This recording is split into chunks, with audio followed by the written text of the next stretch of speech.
Alright, welcome to the episode.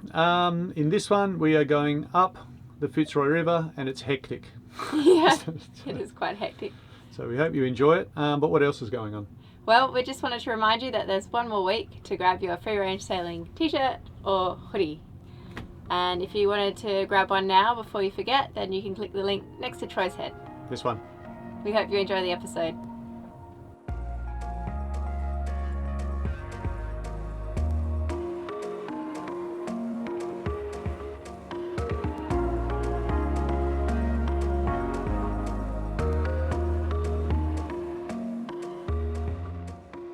This is the tail of that crayfish that Troy caught yesterday, and it's a beauty. Look at that. There's a lot of meat. This is really heavy. I think it's about 2 kilos, or maybe 1.5 kilos, if you include that bit there. So what we've done is we've just partially boiled it, about 8 minutes in some salt water. So that's just so that you can free up the shell easily, because Troy informs you that it's very difficult to remove the shell when it's completely raw, the flesh. I think it is fiddly, and it does leave just a little bit behind. Yeah, so even though that's a mass of food, we don't want to waste anything, do we? We want every last little bit. Nice.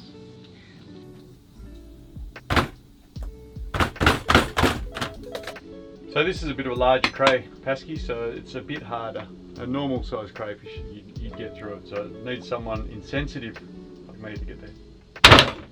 And also I didn't want the table to Be damaged. Yeah. Well, we'll put it right there where it's... Why don't we do it in the cockpit? Did you get it? Oh, you got it. Oh, there we go, look, the meat just wants to come out. And then, once you've done that, then you can pull it apart. Yeah. And you've seen me trying to cut it out before. It's way more difficult, so it's not completely cooked. But it's cooked enough right next to the shell. To pull it out. Look how easy that is. Yeah, the middle's still raw. The outside is cooked. It's great. Thanks to my able assistant Troy, we have... Evil assistant? Able. Oh, able. We have the flesh of the crayfish.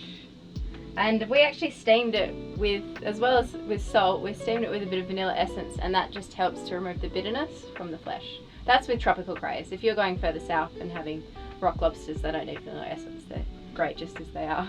Yeah, when we talk to people from the southern states, they quite rightly say that the lobsters from down south in southern Australia are better than the tropical ones, and I agree.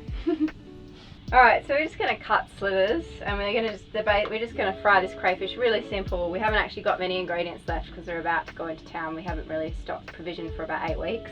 But we're going to fry in ghee, garlic, chili, and some saffron. So kind of like a Spanish-y style, I guess. I'm going to cook this on a fry pan now, and hopefully we'll go a nice golden brown colour. Probably fry it in about 2 or 3 batches because I'm just going to use the little fry pan. Keeps all the juices in.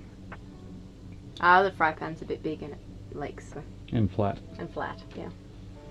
So I'll just add some garlic that I chopped earlier. This is about 5 cloves of garlic here. Garlic. I wish you could smell this.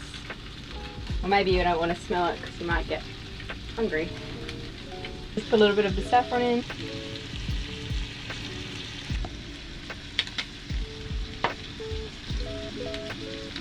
And a bit of chili. Golden brown.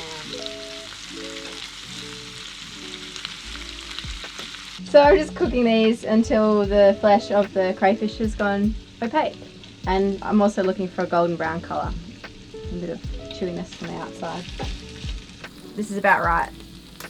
Golden brown, not translucent, the flesh is all cooked through. And you don't want to cook it too long, otherwise you're going to have tough crayfish and that's not as tasty.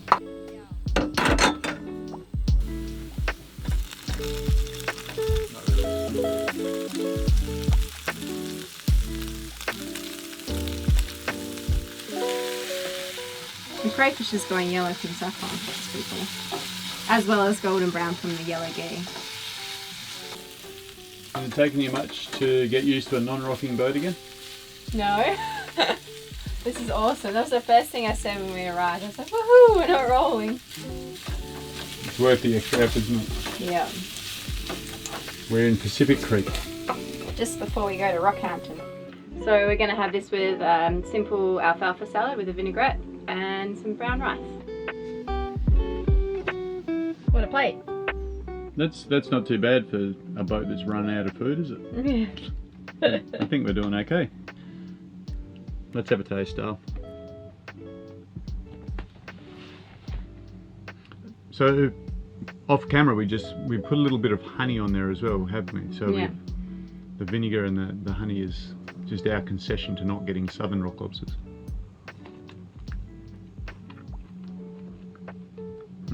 Delicious. Can you taste the saffron, or does it just look yellow? There's a lot of different flavours in here. It's true. I try and go simple, but I guess there's like 6 different things in there. Garlic, chilli, and a bit of vinegar. Ghee and butter. I'd be hard pushed to find saffron because I don't really know what I'm looking for. Alright, well, today's mission is to head up the Fitzroy River and go to Rockhampton. Rockhampton's a fairly big centre, which is good because I need some new glasses. I'm sort of balancing them on my nose at the moment. It's quite an involved sort of trip up this river. Like there's quite a bit to it, and there's lots of shallows to dodge and carry on. So it should be a bit of an adventure. Nothing too different than what we're used to, but yeah, we're going to head on up. We're going to visit Rockhampton. I think it's the beef capital of Queensland. I think there's some really nice people that we'd like to catch up with there, and it should be a fun day. Are you looking forward to it, Pascale? Sure, I sure am. All right, let's finish this coffee and tea, and we'll get on out of here. We've anchored in Pacific Creek here, so we have to get out by 7, just so that we can make the falling tide. Because I don't want to start the day grounded and trying to get the boat off a sandbar, because that's just doesn't go with the whole theme of the day. Well, it does, but I don't want to start it at 7.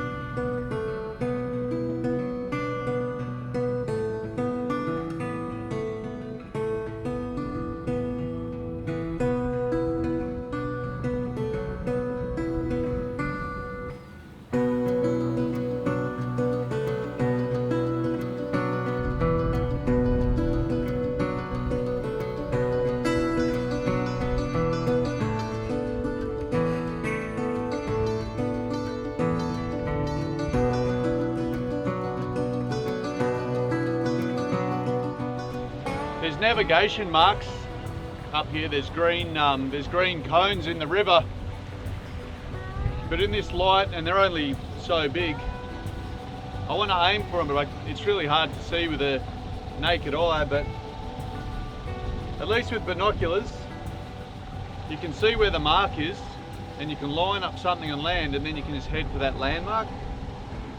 So that's what I'm doing now, because without the binos, I can't really see where that mark is. So I've got to watch a few things. I've got to watch my sounder, where the Windex is, and look for any navigation marks. So it's a bit of a busy day. Oh, and eat this delicious sushi rolls that Pascale prepared.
surfing, baby. Oh yeah, plenty of surfing in a river.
You're working pretty hard for your beer, Dale.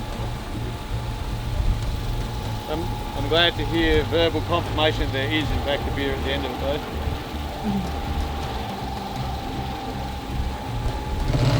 It's like dinghy sailing on a 30-footer.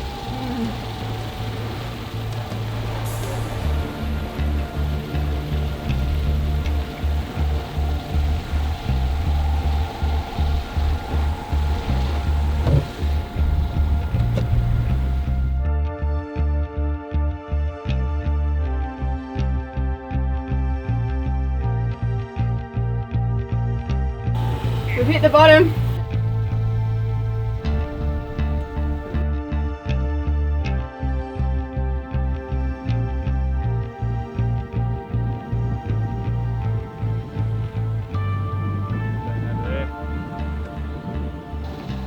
We hit bottom, my love. Yeah, it's not the best thing for your anti-foul, is it? What are you saying? You can see it, the rip. Yeah, see that? Like as we came up to it, I was just like, that's either like the tide mucking around with it or shallow patch. As it turned out, it's a shallow patch. So. But I mean, the chart for this area says this is nice and deep. Incorrect. Incorrect. Some locals who were out fishing had seen us involuntarily park Marul on a sandbar and came over to lend a hand. With a line made fast to their dinghy, we hauled on the headsail to try and heel Marul over and lend power to the effort of getting her off the bar. What do you need? I ain't even gonna need a bigger boat, to be honest. Just put it on the other rail. Yeah, I'm likely to.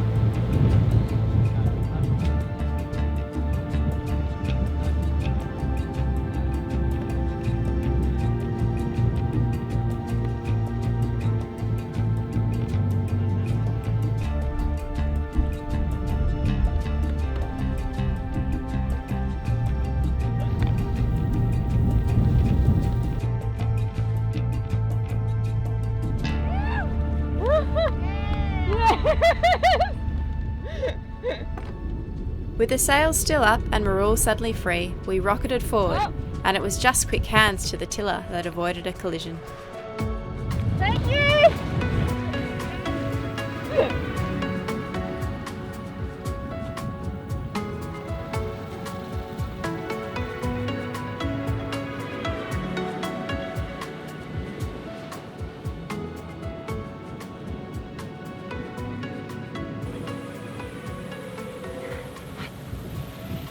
That was nice of those fellas to come by when they did. When you have bad luck, it's good to have good luck when you're having bad luck. Yeah. Yeah, well, that was just an unmarked sandbar, that's what they were just saying. It's just They've got stuck on it before. yeah, they've been stuck on it. They said it's a real prick of a river to navigate. But what the story was like I was hugging the outer bend like you're supposed to do on a river, but not all rivers necessarily follow that pattern all the time. So I sort of saw it getting shallower, and I came back in to look for a way through, and then it just went whoop, it just came up really suddenly. So what we need to do is sort of hug this bank, and then once we're round in that curve, go over and hug that wall. That's what we'll do. But there we go, that's our introduction to Rockingham hospitality. Which is Rockhampton. Rockhampton, not Rockingham. Rockhampton. Yeah, they were legends. But also, you see the value in a bridle whenever you're trying to tow with a boat, you know, so the rope can come at any point, because when it was fixed to that, They were swerving around. Yeah, it didn't work. It's no good. Throw a bridle on and everything was good. Yeah, it was sweet. Both of us leaning over. How about a little drink from my dry mouth there, Pascale?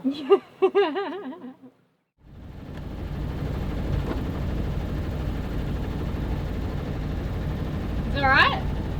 Oh yeah, it's great. You want to have a look at where we are on the chart though? I know, I've seen it. I'm recording it on the tablet. Oh, we can't overland on Yeah. that thing? There's a bit of uncertainty then, so we did start the engine and pack the sail away. When we actually went aground, we were sailing along, we were going pretty hot. And by the time it was apparent that there was like coming up shallow, you know, there wasn't. Too late. It was all done and dusted pretty much. The transducer's pretty much towards the rear here on Marul. It's mainly for finding good fishing ground. I remember someone, you know, one of our commenters like, oh, you should get a forward-looking sonar. I'll just reach into our safe and just pull out that $6,000 that we'll need. Although having said that, they're probably cheap as anything now. It's amazing how like technology is changing.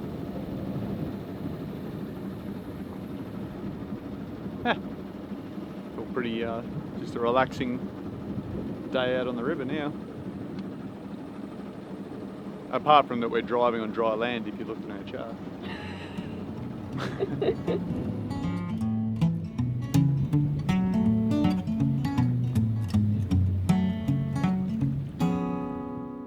We've just touched bottom. It's definitely a rising tide. There's no confusion now. We can see water coming in. Let's just wait another hour there, Pascale. It'll put a at the moment it's 2.5. It'll put us to 3 metres. It'll give us another 50 centimetres. So we're about halfway up the river at the moment. We're free. No, we'll give it 25 minutes. Oh no, we just stuck. No, not stuck. Oh, it's just the There's anchor the holding. anchor taking up. Yeah. When you do run aground, you want to put the anchor just so the rising tide doesn't just Push you onto the... bounce you up a sandbar. Yeah. Just give it another 20 minutes so we've got more tide to work with. It's only just started to come up, hasn't it, because of the delay, because we're so far up. Yeah. Yeah.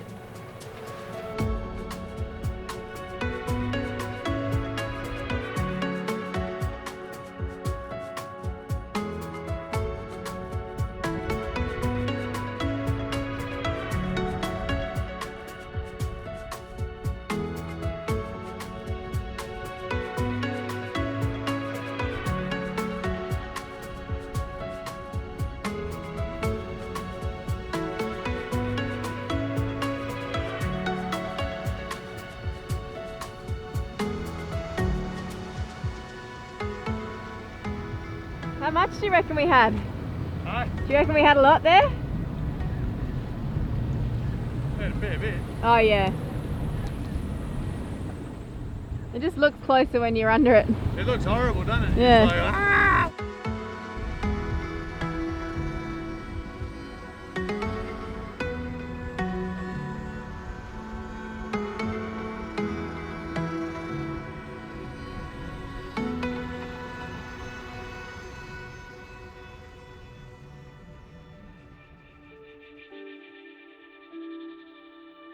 The river had presented enough challenges for us, but a look at this flood marker showed that it has been causing trouble for the locals for a very long time.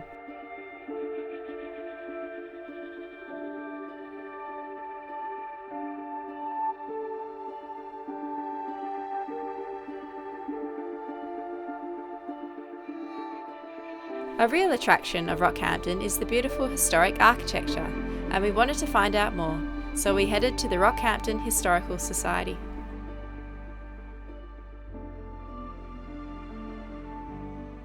So Rockhampton, because it was very significant, the grazing industry there, the wool industry, which was in its heyday. Yep. And so Rockhampton became a very, very important port city. Mm-hmm. And that's why by 1900 it was first established as a city in 1858. By 1900 it was Queensland's second largest city. It's not now. So it was the second largest after Brisbane. It was the second largest after Brisbane, yeah. So that would account for a lot of the sort of spectacular architecture. And that dates back. The railway was connected to the far west in the 1880s, and Mount Morgan mine, which was the wealthiest gold mine in the world in its day, it came on stream after 1882. I heard that Mount Morgan mine paid off Australia's debt twice. Yes, Is that true? absolutely. Yes, first port was on the north bank of the river, downstream from Rocky, at a place called Broadmount. But the ships could only get in there at high tide, when there wasn't a strong sou'easter blowing. So about 3 days a year. Yeah, Is that right? And in the 1880s, they did a survey of the river mouth, and they found a more suitable port at a place called Port Alma, and on the mouth of Raglan Creek there. Yep. And Which is still going today. oh isn't it? yes, It's well yes, and truly. yeah, just well and kicking off. truly, yeah. And these days, it's a very significant port for explosives, which are manufactured nearby at a place called Bejewel. Yep. They also export a lot of tallow from the Winks Works. Which boat would you rather serve on, the explosives or the tallow? I don't know. I I think, think I'd smell or smell or I danger? think I'd rather put up with the smell. The only way in and out of Rocky for nearly 40 years was actually by boat. We had boat building as a major industry. The first and biggest of the boat builders was a bloke called Cornelius Norris. And when his wife was expecting their firstborn, he was instructed to build a suitable cot for the new child. So he made the boat cradle, being a boat builder. The famous shipbuilder, Colin Archer, also spent his earlier years here farming with his brothers, who were the first Europeans to settle and farm in Rockhampton. Colin Archer was responsible for producing the first survey of the Fitzroy River, before he moved back to Europe to design pilot expedition and rescue vessels, including the famous polar ship, the Fram, the first boat to explore the South Pole in 1911.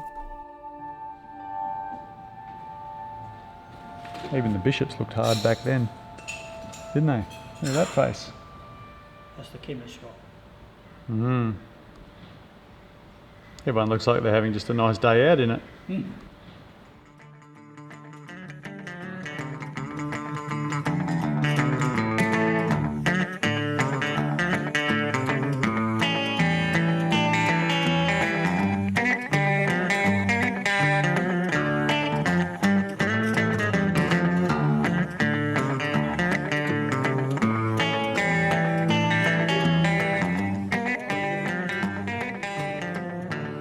So we're here at the Great Western. It's Wednesday night and it's a bull riding night. I'm really excited. I've never watched any bull riding before, any live bull riding. So yeah, we've come to Rockhampton and this is what you do.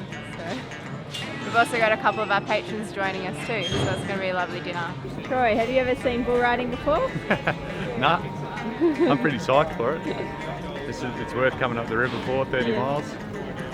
You know what else is worth coming up the river for? A Rockhampton steak? 300 gram Wagyu rump. You know that's going to be happening. Number 2. Here's one of the rankers left up behind. Oh yes, sir! Being here on a Wednesday night meant that we got to see the junior bull riders, and we enjoyed the style of this young rodeo caller as well. Here's one of the rankers in the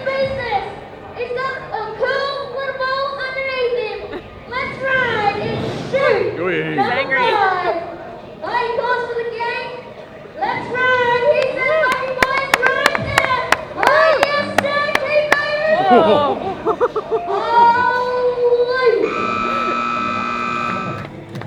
about that? That was really steep across that arena.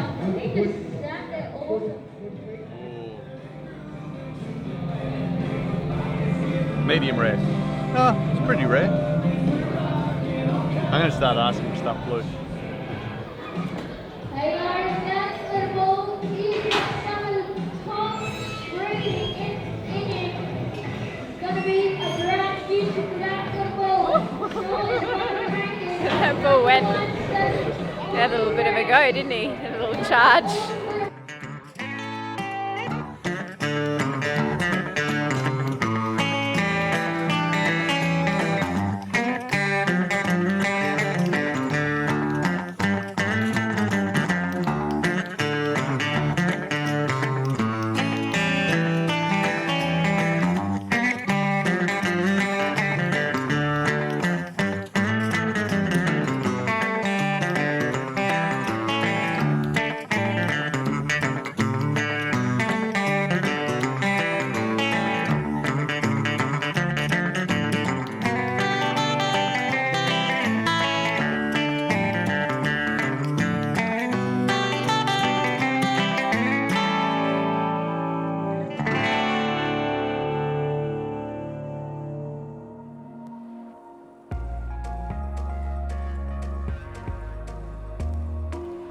Rain upstream was sending down rafts of water hyacinth, and the locals were saying that within a week it would actually pose a hazard to boats anchored here, so our time in Rockhampton was limited.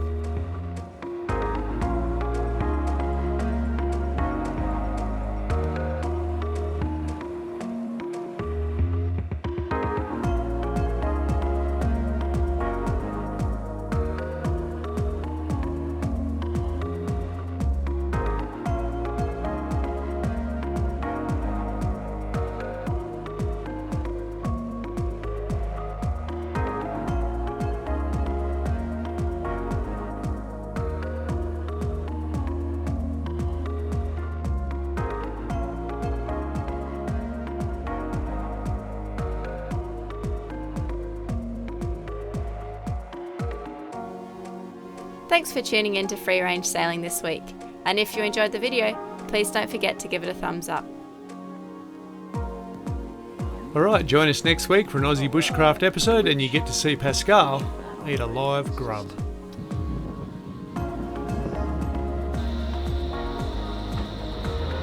Oh.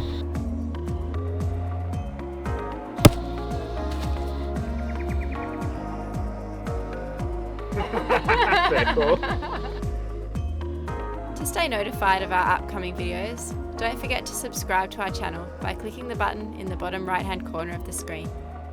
A reminder that there is only 1 week left of our merchandise campaign, so hit the link in the bottom left hand corner to avoid missing out. Bye for now and see you next week.